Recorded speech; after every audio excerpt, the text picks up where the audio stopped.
সবকিছু যদি আল্লাহ সৃষ্টি করে থাকে তাহলে আল্লাহকে কে সৃষ্টি করেছে?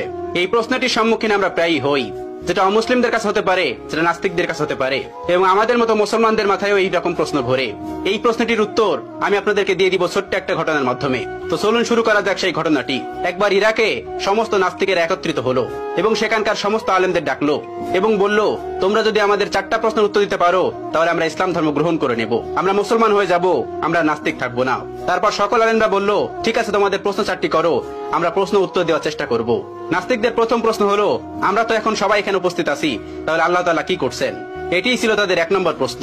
তাদের 2 নম্বর প্রশ্ন, আল্লাহ তাআলা গোটা পৃথিবীকে কিভাবে পরিলক্ষিত করে, কিভাবে তিনি গোটা পৃথিবীকে একা পরিচালনা করেন? একা দেখা তো সম্ভব না, তিনি কি করে একা এগুলো পরিচালনা করেন? এটি ছিল তাদের দ্বিতীয় প্রশ্ন। তাদের 3 নম্বর প্রশ্ন, মুসলমানদের নবী হযরত মুহাম্মদ সাল্লাল্লাহু আলাইহি ওয়াসাল্লাম মিরাজে গিয়েছিলেন, পৃথিবীর এই আহ্নিক গতি ভেদ করে আসমানের কোন দরজাতে তিনি আসমানে প্রবেশ করলেন এবং আল্লাহর সঙ্গে দিদার করলেন? এটি ছিল তাদের তৃতীয় প্রশ্ন।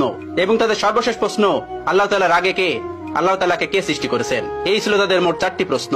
সেখানে থাকা সকল আলেমরা উত্তর দেওয়ার চেষ্টা করলো, কিন্তু কেউ সৎ উত্তর দিতে পারলো না, কারণ এই প্রশ্নগুলি খুবই কঠিন প্রশ্ন, যার উত্তর দেওয়া তো সহজ না। তারা কেউ পারল না তাদের উত্তর দিতে। ওই সবস্থল থেকে কিছুটা দূরেই ইমামে আজম আবু হানিফা রাহমাতুল্লাহর বাড়ি ছিলেন।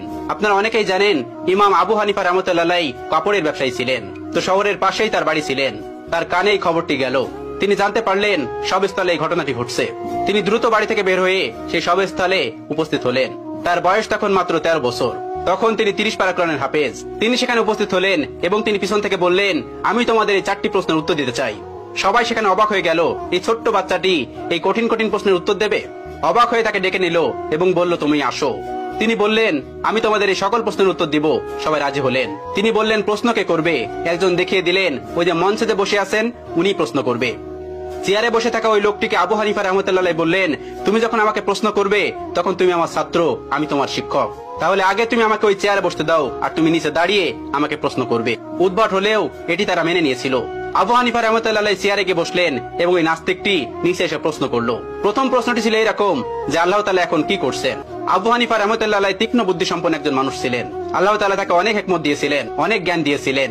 তিনি উত্তর দিলেন, আল্লাহ তাআলা এই মুহূর্তে তোমার মতো বেকুবকে চেয়ার থেকে নামিয়ে আমাকে চেয়ারে বসিয়ে দিয়েছেন। এটি ছিল 1 নম্বর প্রশ্নের উত্তর। সবাই অবাক হয়েছিল, এই উত্তর খণ্ডানোর মতন উত্তর তাদের কাছে ছিল না, তাই তারা এটি মেনে নিতে বাধ্য হয়েছিল। এবার তিনি বলেছিলেন, এবার তোমার দ্বিতীয় প্রশ্নটি করো। দ্বিতীয় প্রশ্নটি করলো, আল্লাহ তাআলা একা এই পুরো পৃথিবীকে কিভাবে পরিচালনা করে?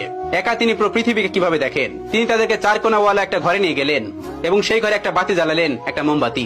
এবার তিনি বললেন, এবার বলো, এই আলোর মুখ কোন দিকে, এই আলোর চোখ কোন দিকে? তারা কোনো উত্তর দিতে পারলো না। তারা বলল, এই আলো তো ছড়িয়ে পড়েছে। তিনি তাদেরকে বললেন, আল্লাহ তাআলা নূরের তাজাল্লির মাধ্যমে গোটা পৃথিবীতে এভাবে ছড়িয়ে রেখেছেন এবং তিনি সবকিছু দেখতে পান এই নূরের মাধ্যমে। এই প্রশ্নের উত্তর নাস্তিকদের কাছে ছিল না, তারাও এটি মেনে নিয়েছিল। তৃতীয় প্রশ্ন করা হলো, হযরত মুহাম্মদ সাল্লাল্লাহু আলাইহি ওয়াসাল্লাম পৃথিবীর আহ্নিক গতি ভেদ করে আসমানের কোন দরজা দিয়ে আল্লাহর সঙ্গে মেরাজ করতে গেছিল?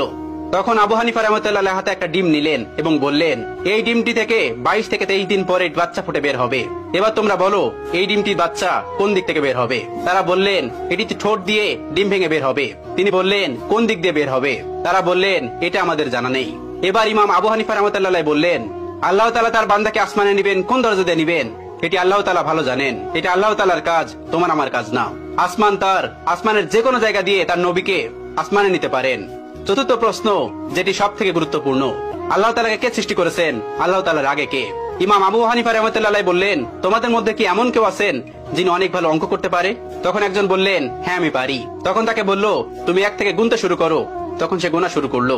1 2 3 4 5 6 7 8 9 10 পর্যন্ত গোনার পর আবু হানিফা রাহমাতুল্লাহ তাকে থামিয়ে দিলেন এবং তাকে বললেন, এবার তুমি উল্টো দিক দিয়ে গোনা শুরু করো। তিনি গোনা শুরু করলো 9 8 7 6 5 4 3 2 1। এরপরে এসে সে আর গুনতে পারলো না। এবার ইমাম আবু হানিফা রাহমাতুল্লাহ তাকে বললেন, তুমি থামলে কেন? আমি তো তোমাকে থামতে বলিনি। তিনি বললেন, এর আগে কিছুই নেই। এবার আবু হানিফা রাহমাতুল্লাহ বললেন, আল্লাহর আগেও কিছু নেই। সামনে একটা সংখ্যা দিয়ে যদি তার আগে কি আছে তুমি বুঝতে না পারো, তাহলে তুমি সেই মহান সত্তাকে কিভাবে বুঝতে পারবে যে তার আগে কেউ নেই? তোমার মাথায় এই জ্ঞান আল্লাহ তাআলা দেননি। এজন্য তুমি প্রশ্ন করো, আল্লাহ তাআলার আগে কে? আল্লাহ তাআলার আগে কেউ নন।